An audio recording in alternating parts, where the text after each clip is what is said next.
Hello, this is the Harbor and Light. I'm Mary. I give a conservative take about the world around me. Also, I say that a lot about a conservative take because, that's my point of view.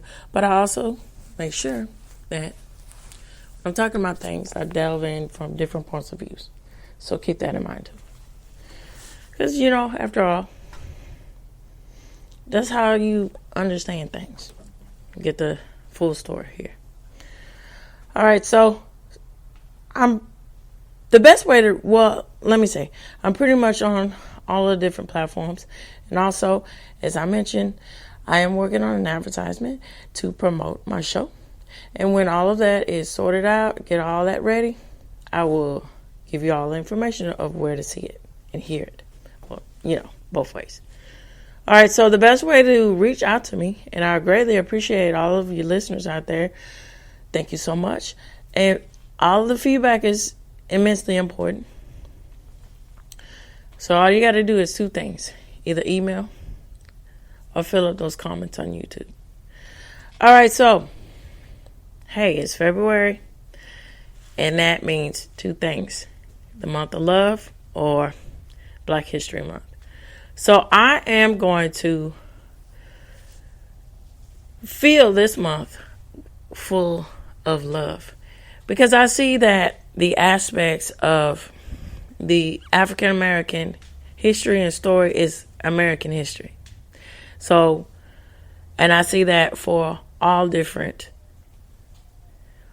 origins and races, where it be Latino, where it be Asian, where it be Indian, so forth, you name it.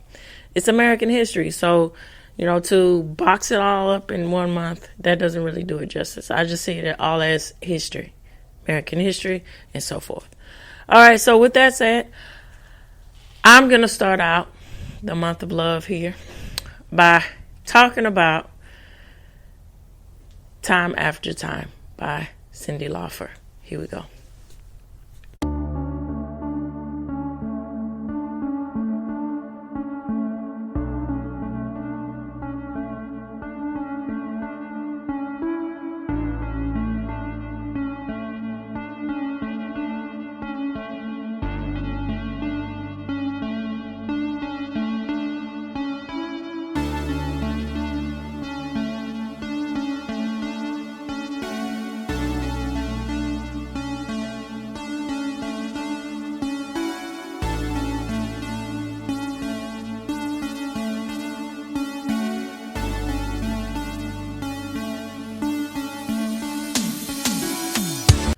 Oh my goodness, the 80s.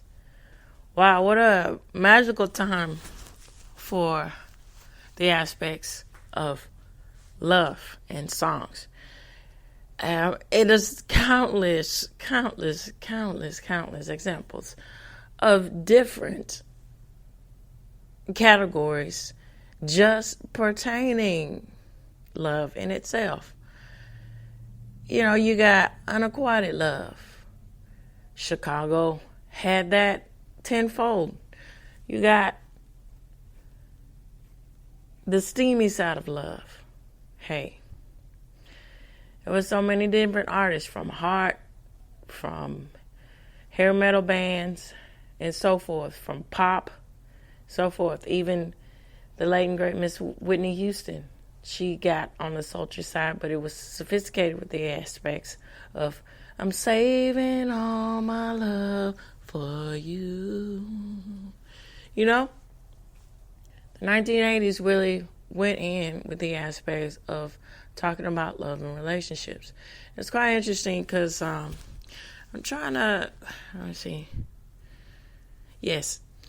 Now, even though gossip is not my forte here, but I do appreciate some of the commentary that she talks about here. Miss, I think her name, I'm sorry, give her due diligence. I think it's Sherry Denise or something. She's a YouTuber. Now, she's originally started out, giving book commentary here. And then she ventured into the aspects of gossip news here. And she said something that was very, relevant and they're very prevalent into the topic of choice in which I'm referring to now. So she said in the 1980s here, that was a time when people actually tried. So what does that mean in the aspects of trying? So here's my take about it. So in the 1980s here, people, love and relationships, people were still at the cups of looking presentable and still at the cups of trying to give and take, and there's a lot of give and take that can be with relationships. So from my personal point of view, I think, healthy relationships, there's a lot of patience, understanding. There's a lot of, compromise, because, I just see it as it's a selflessness to a relationship. It's not all about you anymore. It's about the two of you forming together. And then if that works, and if because there's one thing to say about this too, and Paula Abdul got that on the right track, because I remember somebody was saying, that with that song, that doesn't really work, the whole aspects of opposites attract.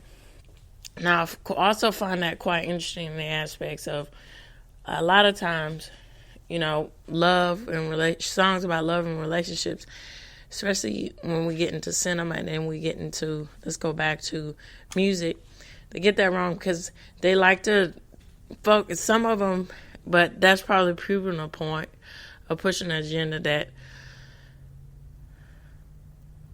love, we don't want people getting in, falling in love, but, having purpose and meaning. We want the opposite of that here. And so with Paula, going back to Paula Abdul, yes, it's great to have someone that's different than you, because I think in order to be a full rounded person, to have a grounded relationship, a concrete relationship, you need someone that's going to challenge you in good ways, where maybe you should think about that in a different way. Maybe you should see this in a different way. And that's how you don't get into the aspects of being so caught up in a minute bubble, where you are tolerant. And so should not be the ultimate goal. All right, so getting back to what I said with Miss Denise, she was saying, yes, the 1980s was very pivotal of people really trying, because all the way in which the disposition, it was still understood that is the ultimate goal or ultimate reward in life is still to have ultimately a marriage, but to have a relationship, a solid relationship. And so this whole, now it was out there in the cusp of, don't get me wrong about, casual encounters or casual relationships and so forth. But it was still, people were still seeing themselves in a conservative take with relationships. So I concur with Miss Denise. I believe that's how you pronounce her last name, by a YouTuber, or what she said. Now, Cyndi Lauper. Now, her music, her range of sound was very unique for the time here. When we get in the aspects of female pop voices here, she took the aspects of what could be done with pop to a new level. And it was very much showcased in the aspects of the song Time After Time. I mean, even the music video was effects, sort of cinematic. So what do I mean by sort of cinematic here? So, when it starts out, she and her love, there's something to say with the scene telling everything and it's saying everything. You pay attention to the details in the scene without the people explaining it.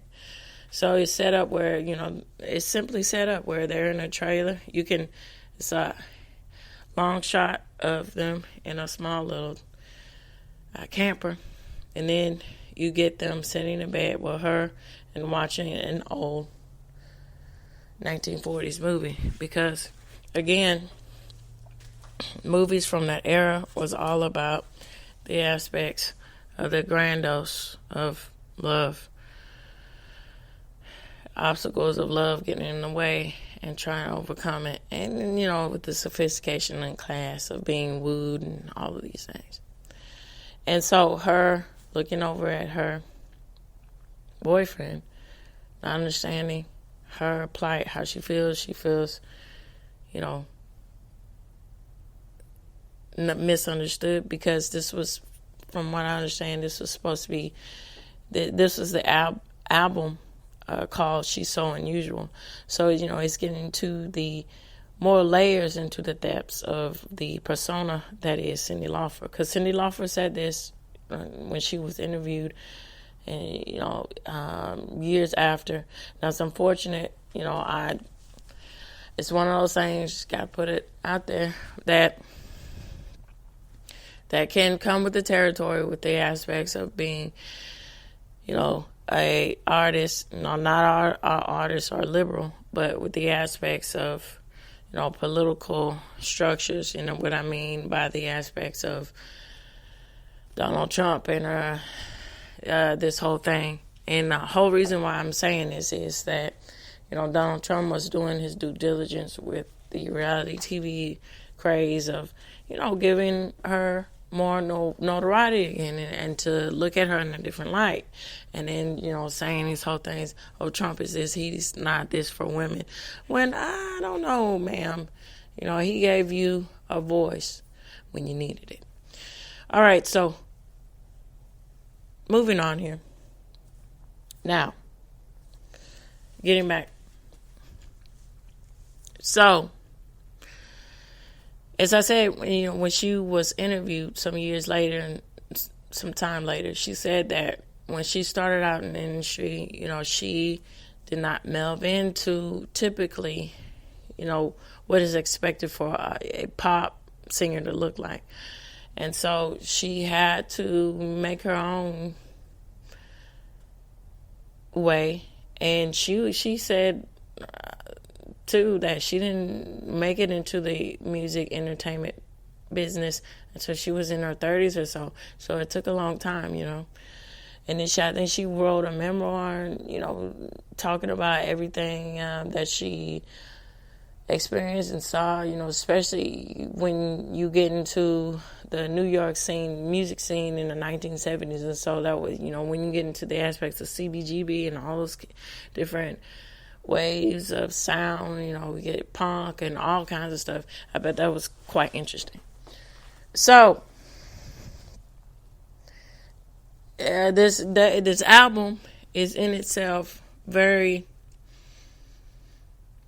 more, it gets a little, you can tell there's a little more added touch to it, because it's as if she is bearing her soul to what, explaining, but also dealing with the turmoil of how the world sees her differently, and it hurts even worse for her own significant other to not understand her, when you think that they should, that the significant other should understand her. But that's the that can be heartbreaking, but that's the reality of the situation as you get older, when you understand that the two of you are very different people, two different people coming into this relationship. So it's not always black and white to say, well, it's up to you to say, hey, I feel this way, or I see this way. This is, this, that, and the other, and explain yourself constantly. No, it's not always that straightforward here.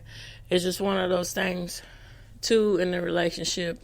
Are you okay with the fact that the other person is different from you? Can you manage that? And then for the other person not understanding you as well, how much of the level does that of an issue is that with you? And then it's up to y'all to figure these things out. So this heartbreak that time after time doesn't go on. So with this said, I am going to get into the facts of the song. Now, I'm going to go two ways. Now, first, I'm going to go with Yahoo Music. I think it's affiliation with Yahoo, what they said about the song. And then I'm going to put in some extra details by what Song Facts is saying to, like a extra check on everything. Because, as I mentioned before, Song Facts, I think, is a really good source of getting the information when it comes to music news. All right, so with this said, here we go. Okay. And it's by Smooth Radio. And there we go. So, this was originally published in 2024, January 25th. And it's entitled The Story of Time After Time. So, who wrote Time After Time? It says Cyndi Lauper co-wrote Time After Time with Rob Hyman. Now, Rob Hyman, if I'm not mistaken, he was also in the music video. But also on the tier of that, he had his own band called the Hooters. So, this was from the debut album, She's So Unusual, in 1983, as I was saying. Now, at the time, Hyman worked as a musician and founding member of the rock band The Hooters. Now, the track was one of the last songs of Cyndi Lauper's debut album to be recorded. While she was still writing material for it in the spring of '83, producer Rick Sherfalt introduced her to Hyman. Now, Cyndi already recorded the majority of the album, including Girls Just Want to Have Fun, but Sherfalt insisted that she and Hyman needed to record just one more song. Now, the pair then sat at the piano and started working on Time After Time. Hyman told Song Facts, this is what he's quoted with saying to Song Facts. It says, "It was the first time we met her. We talked, and right from the jump, she was so unusual. She was definitely different and striking and creative. One thing led to another. She saw our band. We got a chance to hear one of her demos. Now, she came down to Philadelphia and was staying with a friend. She worked with us in our rehearsal studio and did a bunch of demos." And so, about that being so unusual. Now, you take reality TV for what it is here. When she was on Celebrity Apprentice, Cyndi Lauper. But it's one of those things. It's particularly, showcased, and when we get into creative ventures here, creative careers, jobs, and so forth, that you get people that really think outside of the box. And then sometimes that has to do with the aspects of being on a higher level of intellect. Sometimes it's just people just think quite differently. And it's quite interesting to use the tagline unusual, because maybe that is apropos to her linking it to this album here. All right, so here we go, moving on. So she came down to Philadelphia and was staying with a friend. She worked with us in our rehearsal studio and did a bunch of demos. So it was really a trial period. We also tried out some drummers and bass players, but it ended up being Eric, myself, doing most of the guitar and keyboards, and Rick producing. We became her band for that album. So what inspired Time After Time? The inspiration of the song came from how both songwriters were going through issues with their respective romantic relationships. Now, however, Hyman was coming out of a relationship, while Cyndi Lauper was still in a relationship with manager Dave Wolf. One of the first lines Rob wrote was "Suitcase of Memories," which struck her, claiming it was a wonderful line, while other lines came from Cyndi's life experience. The song title was borrowed from a TV guide listing for a 1979 movie, Time After Time, which Cyndi Lauper had intended to use only as a temporary title during the writing process. Although she later tried to change the song's name, she said that she felt that Time After Time had become so fundamental to the song that it wouldn't work with another title. Time After Time was Cyndi Lauper's first number one single in the U.S. in June of '84. In the UK, it peaked at number 3 in July of '84, and it was nominated for Song of the Year at the '85 Grammy Awards and won prizes at the Billboard Awards and American Video Awards. Directed by, now we're getting into the music video here, because, in the 1980s, MTV, hey, I want my MTV. That was a time, if you were anyone, who's anyone, be anyone, you gotta put yourself out there with the music video. All right, so directed by Eddie Grills, the video is about a young woman leaving her lover when she becomes homesick and worried about her mom. Cyndi's mother, brother, and then boyfriend, David Wolf, I'm sorry. I got that mixed up. David Wolf was in the music video, not Hyman. Okay, sorry about that. All appeared in the video, and Lou Albino, who played her father in Girls Just Want to Have Fun, the wrestler, is also seen as a cook.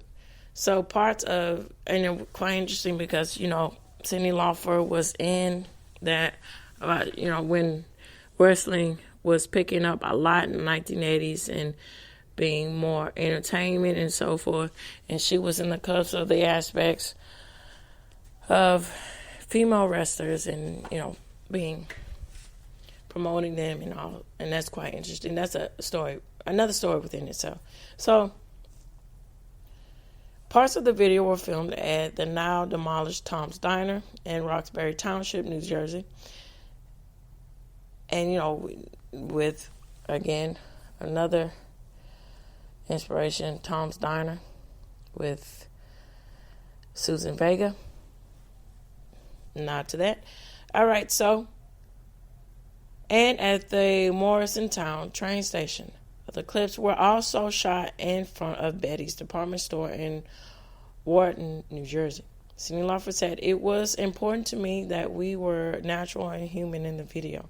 I wanted to convey somebody who walked her own path and did not always get along with everyone and did not always marry the guy."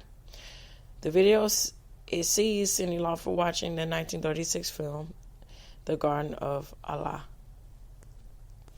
All right, so let's get on to song facts here. See what they say.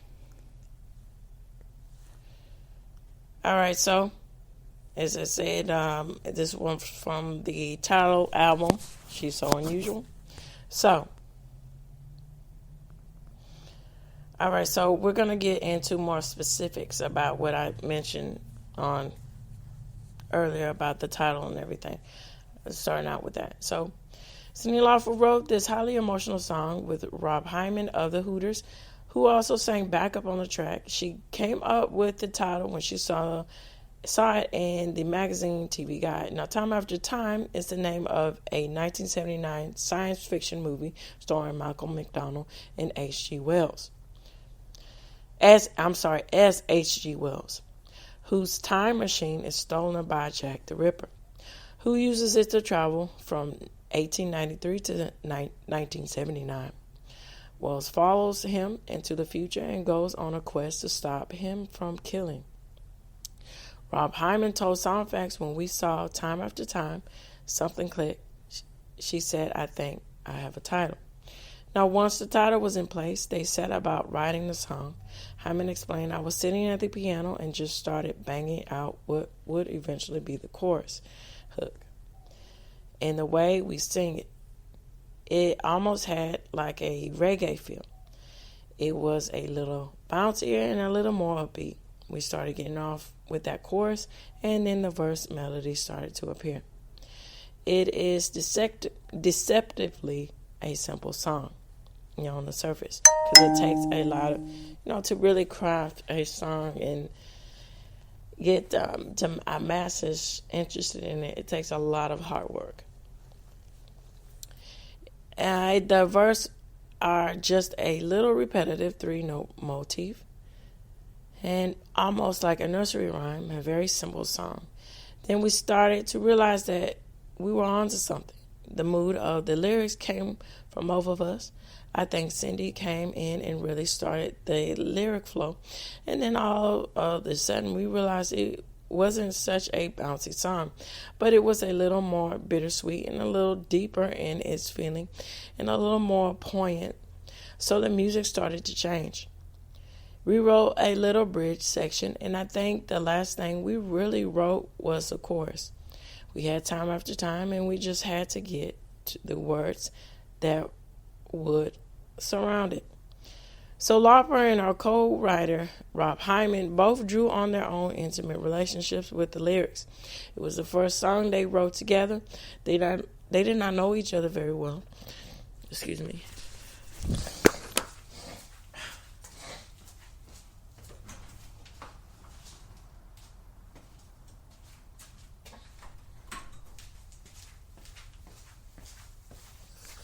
All right, sorry about that. At this point, they were both going through some personal relationships and some personal things that were both meaningful and deep for them. Now, Cyndi Lauper's sassy first single was Girls Just Want to Have Fun, which was released in September of 83. Hold on, this is something for my child. Book fair season coming up. All right, so sweet. Give a reaction to that. It's so nice to have reminders, things like that from the teacher. All right, so let's get back to it. So, thanks to a colorful video that ran consecutively on MTV, it was a sensation, going to number 2 on the U.S. in March of '84, behind Jump by Van Halen. So, Time After Time was the follow-up single to it. It went number 1 in June, and it established Lauper as a supremely versatile singer who could also write her own songs. Now, she had another number 1 U.S. hit in '86 with True Colors. Lauper had a band called Blue Angel that broke up early in the '80s after releasing one album. Now, going back to, the reason for her solo here. She landed a deal with Portrait Records as a solo act and was teamed with staff producer Rick Sherfoot, who helped her find musicians to work with on her debut album, She's So Unusual. Sherfoot had been in the Philadelphia band with Eric Balzan and Rob Hyman, who since formed the Hooters. So he brought Lauper to a Hooters show at the Greenwich Village nightclub. The bottom line was that she could check them out. Hyman told Songfacts about their first meeting. We talked right from the jump. She was unusual. She was definitely different and striking and creative. One thing led to another, and bam, here we go with Time After Time. Now, with Time After Time, we wrote that very quickly. We had all the song choices, and quite simply, the producer, Rick Sherfoot, suggested to all of us that the album could use one more song. So we had Girls Just Want to Have Fun, and we had She Bop and All Through the Night. And we had what would end up being a really strong songs. It felt good to us, but for Rick, she's been known to say that on every album, you could always have one more song. All right, so after working, let me see. So Rob Hyman said, we never did a demo of the song. We just kind of bashed it out on the piano. We were in the studio. We figured, all right, we not let's not waste any time. So after working on She's So Unusual, the album, the Hooters got a deal with Columbia Records, the parent company of Lauper's label, Portrait, and landed several hits of their own, including And We Danced, in the Ways of Romance, We Were Liars in Love, and We Danced. Yeah, we go. Day by Day. They went on, and Day by Day, and they went on to write and produce for many artists, including Joanne Osborne, Amanda Marshall, Ricky Martin, and John Bon Jovi. At the time, they did not have a record deal. All right, so in the video, a tearful Lauper leaves home. Let's get into the video here. Now, she's watching in the beginning. Let me backtrack a little bit. She's watching, again, the 1936 film, A Garden of Allah. So she's very tearful. She leaves home with a duffel bag. According to Lauper, the tears she shed is authentic. She rejected the director's suggestion to manually inducing a tear because she was confident in her ability to cry when she wanted to. I cried because I realized I had lived that in college. Lauper told the Daily Mail's You magazine. She's quoted as saying this: I would hitchhike, and in the duffel bag was everything I owned. I cried because here I was, a famous person, but who the F would have thunk that? Jazz great Miles Davis recorded an instrumental cover of this song in '85. George Cole, author of The Last Miles, the music of Miles Davis from '80 to 1991, explains Miles had always played popular tunes in the past. Tunes such as My Funny Valentine and If I Were a Belle were part of his repertoire. And when Miles heard Cyndi Lauper's track, he just fell in love with the melody. In fact, Miles played this tune in almost all of his concerts from '84 until just before his untimely death in 1991. So if you get a chance, try and hear a live version of it. Now, Lauper told The Sun on July 25th of 2008 that this is her favorite of all the many cover versions of the track. She added, I mean, it's Miles. Wow, mind-blowing. Now, Time After Time has been used in a number of movies, most famously in 1997 with the film Romy and Michelle's High School Reunion, where it plays in two scenes. Now, here are other notes in television shows and films here.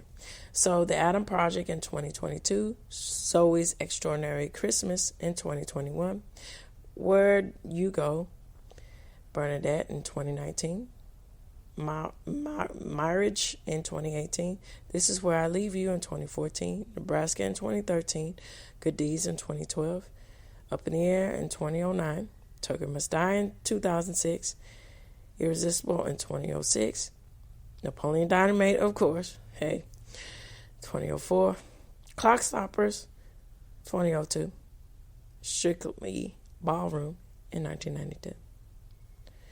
Chrissy Metz sings this at a nursing home in a movie scene during a 2016 episode of the TV series This Is Us. Now that show, that's a whole bunch. It's really, I think it's, wow, drama for the sake of drama. I'm not, but this is really something to have this song used in this scene here. So the song was predominantly featured in Stranger Things episode. Yes, of course, makes a lot of sense to have this song in Stranger Things. And The Gate in 2017, when Dustin cannot find anyone to dance with and Nancy steps in to help. Other TV shows to use the song include, so these were movies. Not Zoe's Extraordinary Christmas. I don't know. I don't think that's Zoe's Infinite Playlist, but okay, those were movies. Sorry about that. These are the TV shows here. So, Charmed, in 2021, The Goldbergs, 2017, Supergirl, 2015, Glee, 2015. Grey's Anatomy, 2014. The Carrie Diaries in 2014. Psych, 2013.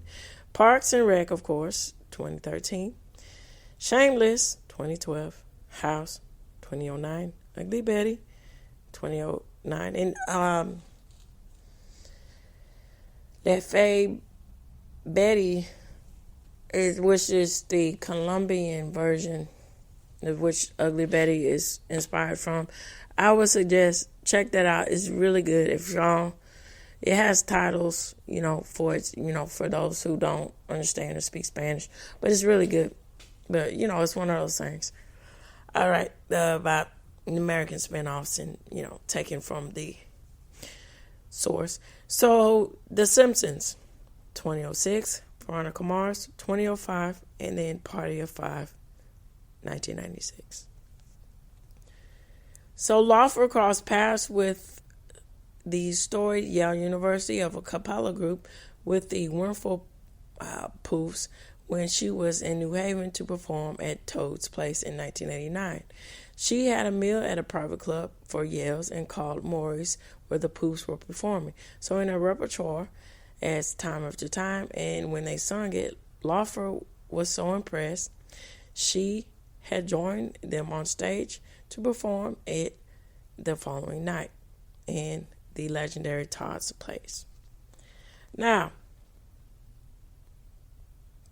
Time After Time, to wrap everything up. So Time After Time was a number one hit for 2 weeks in June of 1984. During that time, Lauper appeared in Piper's Pit, a WWF. I was telling you about real female wrestling here. A WWF wrestling segment hosted by the heel Roddy Rod Piper. The late Roddy Rod Piper. He was, unfortunately, he's not with us anymore, but he was a good wrestler and a very decent guy, even though, depicted as a heel and so forth. Who wouldn't like that in real life? All right, so Captain Lou Albino, as I was saying, the wrestler, that played her father there, and the two music videos, Girls Just Want to Have Fun, Time After Time here. A superstar and wrote the words to the song. When Lou told her that no woman has ever accomplished anything without a man behind her, that was her breaking point. So Lauper beat Albino repeatedly with her purse and gave me sell the bit. So Lauper was the main musician and the rock and wrestling connection and a collaboration between MTV and the WWF, later known as WWE. Now, she later appeared with Albino at a wrestling event in Madison Square Garden that was broadcast on MTV in 1985. She was a big part of the first WrestleMania where she managed the wrestler Wendy Richter. Time After Time was used again, and I'll get to the point about all of this at the end here to wrap everything up here. Time After Time was used in a 2016 commercial for McDonald's titled A Better McNugget.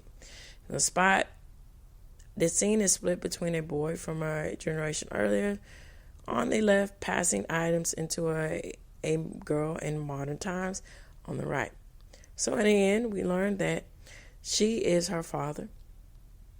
He is her father. I'm sorry for misreading that. Let me say that again. He is her father. And that McDonald's is no longer using artificial preservatives in their McNuggets. So an acoustic cover version by a male singer was used, likely by Sam Bean, who records as Iron and Wine. And the English singer-songwriter Mabel released a cover in November 12, 2021, recorded for McDonald's Christmas ad campaign. And this rendition peaked number 1 in the UK.